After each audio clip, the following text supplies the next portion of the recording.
So we got a report earlier this week from James Edwards III. Gary Harris, Malik Monk, and Nic Claxton are free agent targets per James. Now, give a shout out to James. Had him on the podcast last week. If you want to listen to that podcast, on the audio side, it should be up on all platforms. If you're watching live on YouTube and you haven't watched it yet, maybe you've been out enjoying the summer, just enjoying life. It's on our updated podcast playlist if you want to listen to that. But getting back to this report from James, Malik Monk, Nic Claxton, and Gary Harris. Let's start with Gary Harris, first of all.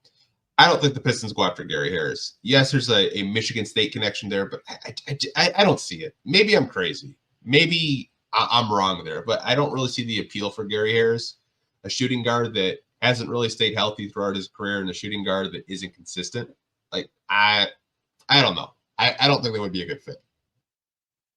Now, with Malik Monk, I've kind of been on that train. I think a Malik Monk to the Pistons might happen. And again, much like we were talking about Hartenstein, you may have to overpay to get a Malik Monk. And I think Malik Monk would be higher on my wish list for the Pistons because I think they need more three-point shooting. And Malik Monk could definitely bring that to the Pistons. Now, he played in a limited role with the Sacramento Kings. And I know some people are probably going to look up a stat and say, I don't want to overpay for a guy like that. If the Pistons signed Malik Monk to come to Detroit, he instantly would have more opportunities. He would instantly be one of their better players on the court next to Cade Cunningham if you want to start him, or he could play within that six-man role, much like Alec Burks did last year. But I think Malik Monk at this stage of his career is younger and better than Alex Burks currently is. I think there's a lot of appeal there if you're the Pistons and your Pistons fans listening with a Malik Monk in free agency. I think he's going to be very targeted by a lot of teams that have cap space that are looking just for straight up scoring and three-point shooting. And that's why I like him. I think it'd be a good fit. Let's get to Claxton, though, because I think Claxton is the kind of in the same conversation as a Hartenstein. What I will say is Nic Claxton is a rim protector. And why does that matter? Well, the Pistons were one of the worst defensive teams last year, and I think all of you guys know that. 14 wins last year out of 82. That was really bad. And that was really hard to watch night in and night out of just getting obliterated by teams just going into the paint at will. We didn't really have a rim protector, quote unquote. I think if you were to go after Claxton, it would be similar to Hartenstein in terms of contract, in terms of money, probably over $100 million. And then you have the conversation, should the Pistons go after a Claxton?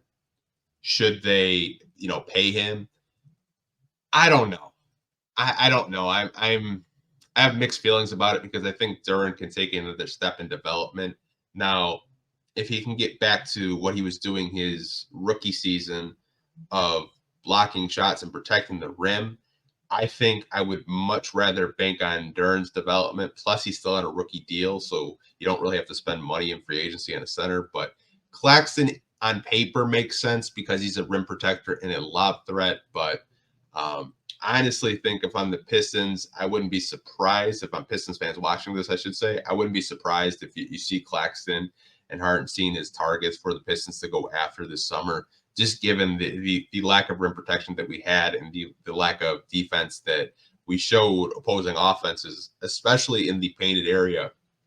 Duren and Stewart just didn't do a really good job of blocking shots and, letting guards and forwards just get to the rim at will. I think Claxton makes sense on paper, but again, do you really want to bring him in and have him start over Duren and, pay him over $100 million?